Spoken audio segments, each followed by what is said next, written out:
To Celebrity Radio, it's Alex Belfield talking to some of the world's biggest stars and some of my favourite people. And we've got one for you today. The Drifters were the people that everybody loved to sing and dance to. And I'm delighted to say the star of the show, Ray Lewis, joins us now to talk about a very exciting time for the music and, of course, for his tour, which is going across the UK. You can get tour dates at raylewismusic.com. How are you, Ray? Great, Alex. I'm just fantastic, man. Do you know, it's so good to talk to you. There aren't many legends left, but you're certainly one of them. Do you pinch yourself when you look at where you've been and what you've done? Well, I'll be honest with you. I do look back, and I'm always on my knees and thanking the Lord for the fact that I'm still here after the long terms, and especially looking at the way things have been over the last 10 or 12 years or so. I've lost so many of my brothers, not just the guys that worked alongside me, but so many of the guys I've worked with over all the years. Whitney, Luther Vandross, Prince, all these guys.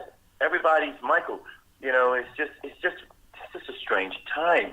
So I'm praying that I can stick around and serve the people, a little bit longer, for as long as I possibly can. I want to be out there. It's difficult, isn't it, to work out whether we should count our blessings that we're left with their music as their legacy forever, or whether we should be upset that we've lost what they may have done in the future, because you never know anybody's potential until they've done it. That's true. They didn't happen for them overnight. They didn't become that legend or that megastar overnight. So it was time. We fell in love with them, and we grew with them, and drew from them on their musical concepts and ideas, which is a great thing. I wouldn't say that we should be remorsed over the fact that that they're gone. We know that life says that that's going to happen. I think we just rejoice with what we have. We've got such memories with them. For those that have gone to see the artists, memories, kids have been born, marriages have been performed, monumental events have taken place with somebody's music, and they remember that. And those memories will be there whether the person is or isn't. So, we're just grateful for that they were here, they left their legacy. And I mean, like my boys. I mean, Johnny Moore was an amazing voice. His voice was known all over the world as the lead singer of the Drifters. And, I even, till this very day, I shudder to think about the time I first actually got to meet Johnny when I was signed with the group. And I was just in awe, in absolute awe of Johnny. But not just Johnny, but so many of the other guys, the same thing. So, these times and these moments, they won't last forever as far as the person, but the memory goes on, and the music will last forever. We won't ever lose that. Do you still pinch yourself when you switch on the radio? Every day the Drifter songs are being played, and there you are. Is that still weird? It's just strange, but I always equate it to a show. Every time I hear a song, say for example they play Saturday Night Movies, for whatever reason, we've had a nice size catalog because there's had so many great number one hits, but we've had a lot of songs that we performed. And when I hear a song, I think of where I was at the time I first did the song, or we recorded the song, the events, more than anything. And I'm grateful, and I'm so over the moon that they're still being played, and they're still popular, and the albums are still selling. So, yeah, I have to step back and think, how lucky am I? How blessed am I? I do. And we look at your style. Basically, you are a gospel singer that brings that to pop, aren't you? It's a very thin line between the two when you analyse it. Absolutely. You're so right, Alex. You're so right. I mean, that's what I operate from. I operate from that spiritual viewpoint. And when I perform, or when I record, or even in person, that's how I see life. I like to be real. This concept of being on a wall and stardom on the stage. As a matter of fact, I rarely, for those that come to see me, know that I rarely stay on the stage. I'm always in the audience. Yeah. When I see someone like you, I always think of sort of the Las Vegas showroom, and you're born to play those venues, aren't they? You are part of the audience. You're not singing at them. That's exactly right. Yeah. I want to be a part of the audience. I want to be a part of the people. I'm not unapproachable. How tricky are these numbers? Because when you try and sing them at karaoke, they're very high, aren't they? Some of them are. Some of them are very high. Very deceptive, actually. That's, 10 out of 10. That's amazing. You would know that. You're absolutely right. Some of the songs are pitched so very high because Johnny actually has a very high voice. Like myself, we both had very high. The top of our ranges were very, very high, and the songs were recorded up there. And back in the day, they were recorded even a little bit higher, slightly nudges higher than the vocals. So yeah, when you try and sing them, and you think, well, why don't I sound like that? You probably don't sound like that. It's just that you have to understand that the range is really high on. Which are the numbers that people really look forward to? I guess Under the Boardwalk, Save the Last Dance, Up on the Roof. Yeah. But Saturday Night at the Movies has got to be the big party song, hasn't it? It's massive. It's massive. The very second you put that one on, people come alive. It's the one from 8 to 80. Kissing in the Backward of Movies, There Goes My First Love, Up on the Roof, Under the Boardwalk. You know, Alex, we for many years, obviously because we're an American group, before we came to the UK, we were signed to other labels in the United States. And then we came and we signed with CBS Epic here, and we started working and performing and recording out of the UK with CBS International.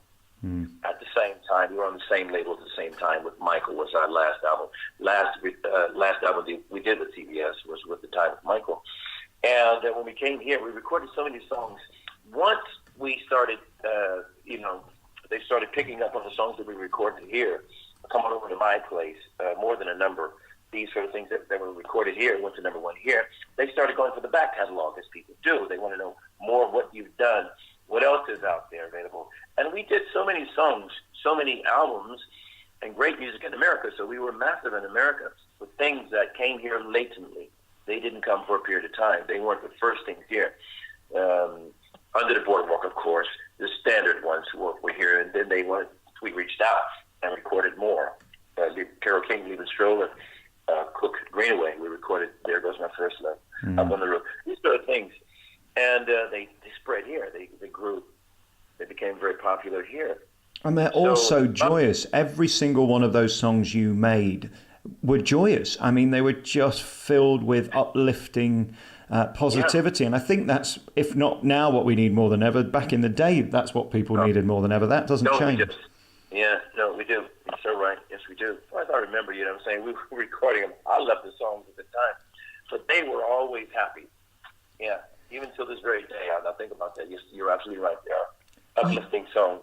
You have a soul in your voice that you can't buy. I wonder whether some of that came from the church, but also part of it came from the military, because when you see those things that you saw and you're part of that community, I wonder how that affected you and your sort of approach to life.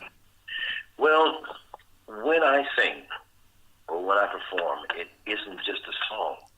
If I can say that all honestly, and it sounds cliche-ish, but it's true. It's not just a song. It's deliverance of the lyrics, and trying to get people to perceive the understanding of that song. Like you say, like we were saying, they're joyous songs, but there's no getting away from the influences that drive it, that motivate it. I'm a passionate singer, and it comes from my experiences in life.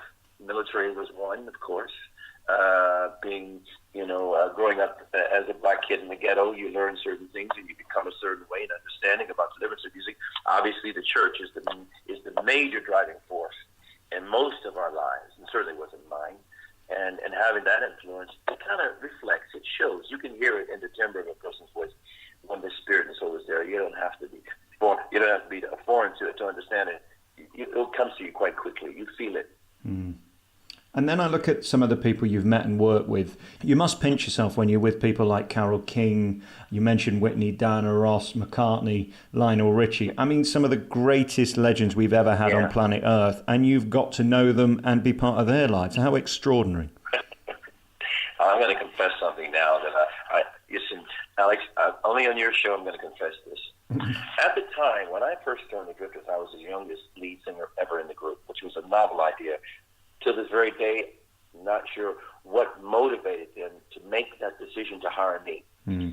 Trying to replace someone like Johnny, how is that possible? It's not possible. But they had another idea in mind, that if someone else coming into the group, I don't think anyone could ever truly have stood in Johnny's shoes, but they wanted something different and new. So they tried the baby idea, and I was the baby of the bunch, right? So everything to me was like a kid in a candy store. When I got the chance to meet all of the names, just as though a person who has never been or introduced or met any celebrity at all. That's how I was. And I was there. I was signed. I was the lead singer of one of the world's largest groups, but I was just like a kid in the candy store. So meeting Diana Ross, Luther, and meeting all these other names of these people, I'm sitting there with my mouth wide open. And they're looking at me. And the funny thing about it is they're looking at me because I'm with a legendary group that is the initiator of black soul music. So they're thinking, or, you know, you would think that I would be the one to be the authority. But I'm looking at them thinking, wow, am I really here? Am I really here this evening? Am I actually partying with this person? Am I singing with this person? Time and time again, I've said, imagine Sir Paul McCartney, amazing. Getting a chance to record with him. You know, the list is endless. It never gets old, does it? No. The stories, I can sit down and tell you stories all day long, make your hair stand up. I know. I can't imagine. Just to be you. Wonderful time. What a life. You can find out more about the tour dates coming up at the website, www.raylewismusic.com. Blackpool at Viva, a wonderful Vegas-style club, December 1st to Manchester 2nd, 4th in Darlington, South Shields, 9th at the Roadhouse, Durham, Birmingham, Hoddesdon at Nana's Kitchen on the 18th of December with our friend Dean Martin there.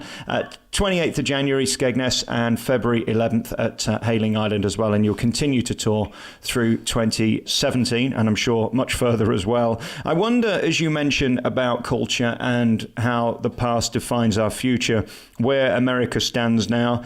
Are you glad to be in the UK? It seems post-Trump's election, it's a curious time over there. Alex, don't you dare cause me to despair my country.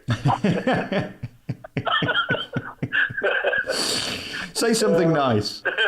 California right now, I'd be looking at 90 degrees. Yeah.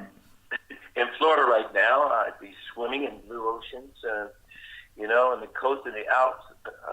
Yeah. In Vegas, they've got an Eiffel Tower and they've got the Luxor.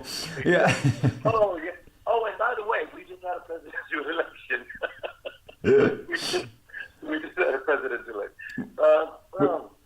We live in very strange times. Yeah, oh my, this is what? Where are we going? You know, what's it all coming to, really? How in the world can we honestly, you know, and I'm on this side of the world, so, you know, I see the differences, you know, and I've lived here in the UK for so many years, in and out of the UK, certainly, and I see the difference in the culture and the side, and I couldn't begin to tell you, you know, I love America, but I love here. I love being here. I am so much more comfortable here, you know, and I understand things for the better. Listen, we all have political wars, don't we? You know, there's always something we're not happy about. And I think we also have to remember that Brexit and Trump is sort of brought on by people's desperation and frustration, and we have to remember that not everybody's perhaps living as privileged life as we are. Sure, that's right. That's exactly right. Yeah, he's the face we have got to recognize, and he's the face we got to see. So, out of all fairness, we have to do one thing now. We have no choice, both here and there.